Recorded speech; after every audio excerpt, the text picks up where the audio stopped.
اس کے لیے تو آپ سب میں سے کسی نہ کسی کا چاچا ماما تایا فوج کا سپاہی ہوگا جو بیچارہ بارڈر پہ بیٹھا ہوا ہے نا؟ آپ سب کے خاندان میں کوئی نہ کوئی اس طرح کا فوجی ہوگا، کوئی پولیس والا ہوگا جو بیچارہ وہ کراچی کے یہ اتنی سخت گرمی میں لوگ بے ہوش ہو رہے ہوتے ہیں اور وہ چوک چوراہے پہ کھڑے ہو کے لوگوں کو راہ دکھا رہا ہوگا، لوگوں سے آ کے باتیں سناتے ہوں گے، وہ خاموشی سے سن لیتا ہوگا کہ چلو یار میں قوم کی خدمت کر رہا ہوں۔ ہم اسے تانے دیتے ہیں کہ تم 20,000 کے پیچھے یہ کر رہے ہو۔ بندہ پوچھے کہ الو کے پٹھو 20,000 کے پیچھے کون سیاچین پہ جاتا ہے؟ لہٰذا جو جوان ہیں انہیں سینوں سے لگاؤ۔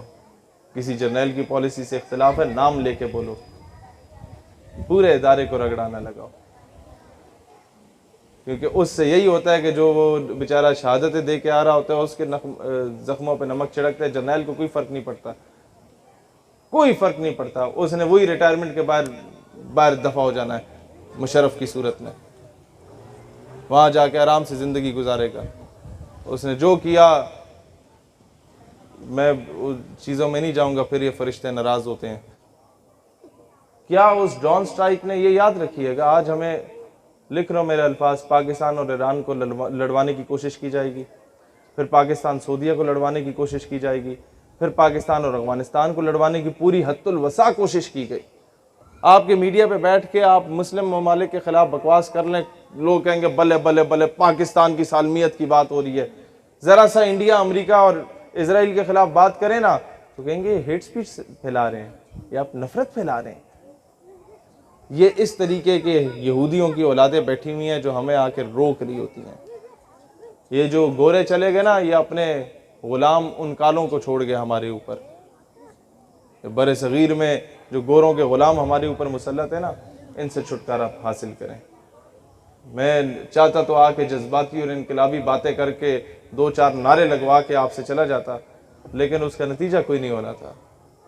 صرف یہ پیغام دینا چاہتا ہوں، پاکستان کے کسی ادارے کی پالیسی سے اختلاف ہو سکتا ہے، کسی جرنیل سے اختلاف ہو سکتا ہے، کسی وزیر سے اختلاف ہو سکتا ہے، کسی گورنر سے اختلاف ہو سکتا ہے، کسی وزیر اعظم سے اختلاف ہو سکتا ہے، صدر مملکت سے اختلاف ہو سکتا ہے، وزیر اعلیٰ سے اختلاف ہو سکتا ہے، اس کا گریبان پکڑو، لیکن پاکستان دھرتی ماں ہے۔ پاکستان تو ہم سب کا ہے، اس کے لیے تو ہم سب کے باپ دادا نے قربانیاں دی۔ ہمیں کون سی قربانی دی ہے؟ اصل پاکستانی بتاؤں کون ہے؟ اصل پاکستانی میں کہتا ہوں وہ ہے جسے تم مہاجر کہتے ہو، اور میں اسے مہاجر نہیں مانتا، کیونکہ وہ جو اپنا تن من دھن جان مال عزت آبرو سب کچھ قربان کر کے پاکستان آیا، وہ مہاجر نہیں، وہ مجھ سے بڑا پاکستانی ہے۔ آپ لوگ سمجھ رہے ہیں اس بات کو؟ اس کو عزت دو، اس کی قربانیوں سے یہ ملک بنا۔ اس کو ہم کہتے ہیں مہاجر ہے، اردو سپیکنگ ہے، بھئی کیا مطلب؟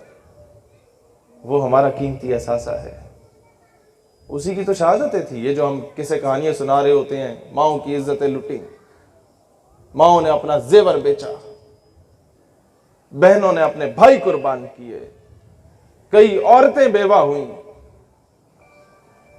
کئی بچے یتیم ہوئے، وہ مہاجر تھے۔ ہم نے اٹھا کے کہہ دیے تو پتہ نہیں بھارت سے آگے۔ او بھائی جان، Pakistan was not made for only Sindhis, Balochis, Punjabis اور Pashtuns اور Kashmiris. No, it was made for the Muslim of the entire Muslim Ummah. پوری امت مسلمہ کے مسلمانوں کے لیے بنا۔ اگر کوئی کہنے کہ جی پاکستان نے ٹھیکہ اٹھایا بھائی، عراق میں ظلم ہو رہا ہے، ہم کیا کریں؟ ہمیں اپنے آج آگے کہتے ہیں نا کشمیر کی بات کریں، اور نہیں پہلے اپنے مسائل حل کرو۔ بھئی الو کے پٹھے، کیا کشمیر ہمارا مسئلہ نہیں ہے؟ فلسطین کی بات کریں، وہ پہلے اپنے مسائل حل کرو۔ بھئی کیا فلسطین ہمارا مسئلہ نہیں ہے؟ جب اسرائیل پوری دنیا کے یہودیوں کو اپنے پاس پناہ دے رہا ہے، انڈیا سٹیزن ایکٹ کی صورت میں کہتا ہے، انڈیا مجھے بتائیں، کہتے ہیں جی ہماری آبادی 22 کروڑ ہے، ہم باقی لوگوں کو ازالم دے کے پاکستان میں نہیں سیٹل کر سکتے مسلمانوں کو۔ انڈیا کی آبادی تو کوئی 1.5 ارب کے قریب ہو چکی ہے، 150 کروڑ کے قریب ہو چکی ہے۔ وہ جب یہ کہتا ہے دنیا میں کسی قوم، خطے، قبیلے میں بھی اگر ہندو چاہے کہ جی میں یہاں سیٹل نہیں ہو پا رہا، مجھے انڈیا آنا ہے، تو کہتا ہے ہم نیشنلٹی دیتے ہیں۔ تو ہمارے پاس جو بہاری آئے اور برما کے لوگ جو یہاں کراچی میں آئے ٹھیک ٹھاک تعداد میں، انہیں آئی ڈی کارڈ کیوں نہیں دے رہے؟ یہاں پر جو اغوانی آئے ان کو آئی ڈی کارڈ کیوں نہیں دے رہے؟ ہمیں آگے کہا جاتا ہے جی ہمارا کاروبار خراب ہوتا ہے. اور گھگو اللہ جو ہے نا پتھر میں موجود جو کیڑا ہوتا ہے نا اس کو بھی رزق پہنچاتا ہے. تمہیں تو اس نے اشرف المخلوقات بنایا ہے.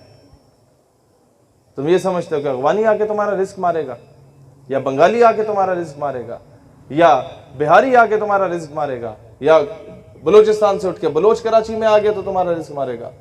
نہیں نہیں نہیں نہیں نہیں. رزق پہنچانے والی ذات اللہ تعالیٰ کی ذات ہے. وہ آپ کی محنت سے آپ کو ملے گا. آپ کہیں کہ جناب میں گھر بیٹھا رہوں، میں روٹیاں توڑتا رہوں، اور اغوانی جو ہے محنت کرے لیکن پیسے آ کے مجھے ملے. بھائی کیوں؟ محنت کر رہا ہے اس کا حق بنتا ہے. میں آج یہ جملہ یہاں کہنے آیا ہوں، میں پنجاب میں بھی کہتا تھا، میں کے پی کے میں جاتا تھا، ادھر بھی اس طرح کی بات کرتا تھا کہ تمہیں یہاں پر کوئی سندھی بلوچی نظر آئے اسے سینے سے لگاؤ، تب جا کے پاکستان مستحکم ہوگا. میں آج آپ لوگوں کو کہتا ہوں کہ آپ کو اپنی اس بلوچ کمیونٹی میں اگر کوئی پٹھان ریڑھی لگانے والا نظر آئے اسے اپنے سینے سے لگاؤ، تب جا کے پاکستان ایک ہوگا. آپ سمجھ رہے ہیں اس چیز کو؟ اسے مسلمان ہونے کی نیت سے سینے سے لگاؤ. اس کے لیے لازمی نہیں کہ عمران خان آ کے آپ کو گائیڈ کرے، یا زرداری آ کے گائیڈ کرے، یا نواز شریف آ کے گائیڈ کرے. ان سب نے اپنے اپنے کمیشن کھانے دفع ہو جانا ہے. آج میں اسلام آباد سے کراچی ایئرپورٹ پہ آیا تو سب سے پہلے ڈاکٹر عافیہ صدیقی کے گھر گیا. ان کی بہن، ان کی والدہ رو رہی تھیں، اور ان سے زیادہ ہمارے آنسو بہ رہے تھے کہ وہ کہتے ہیں مشرف نے تو عافیہ صدیقی کو بیچا، لیکن یہ خان زرداری اور میاں نے تو بار بار بیچا ان کے نام کو. ان کے نام پہ آ کے ووٹ بٹورے، ان کے نام پہ آ کے لوگوں سے فنڈنگ لی، چندے لیے. اور اسمبلی کے سیشن اٹھا کے دیکھیں، آل پارٹیز کانفرنسز اٹھا کے دیکھیں، سارے یہ جتنے سیاستدان ہیں یہ ایک ہی میز پہ بیٹھ کے کھانا کھا رہے ہوتے ہیں، اور ہم ان کے پیچھے ایک دوسرے کے بندے قتل کر رہے ہوتے ہیں. ہوتا ہے نا یہ؟ ہم ان کے پیچھے کراچی کا امن تباہ کر رہے ہوتے ہیں. ہم ان الو کے پٹھوں کے پیچھے ایک دوسرے کے گریبان پکڑ رہے ہوتے ہیں. خدا کا واسطہ ہے ان بغیرتوں کے پیچھے نہ لڑو جنہوں نے قوم کی بیٹی کو بیچا. خدا کا واسطہ ہے ان بغیرتوں کے پیچھے نہ لڑو. یہ جو جاگیردار سرمایہ دار نواب وڈیرے جن کے باپ دادا انگریزوں کے کتے نہلایا کرتے تھے، ان کے پیچھے لڑ کے ایک دوسرے کے سکون اور امن کو تباہ نہ کرو. خدا کا واسطہ ہے ایسے لوگوں کے پیچھے آپس میں نہ لڑو جنہوں نے ہمیشہ تم لوگوں کے نام پہ سیاست کی.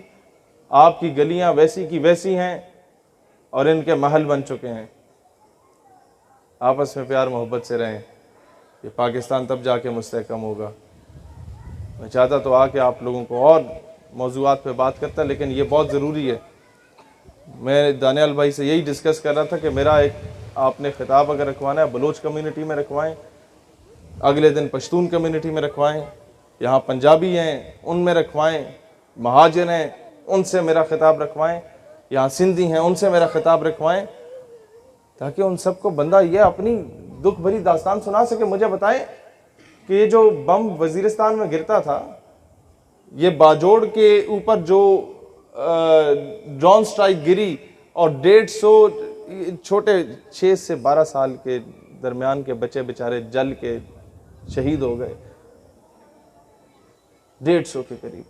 کیا اس ڈرون سٹرائک نے گرنے سے پہلے پوچھا تھا کہ بچہ تمہارا تم کس طریقے سے ہاتھ باندھ کے نماز پڑھتے ہو؟ کیا اس ڈرون سٹرائک نے پوچھا تھا کہ بچہ تاسو پختون دے یا پنجابیان دے؟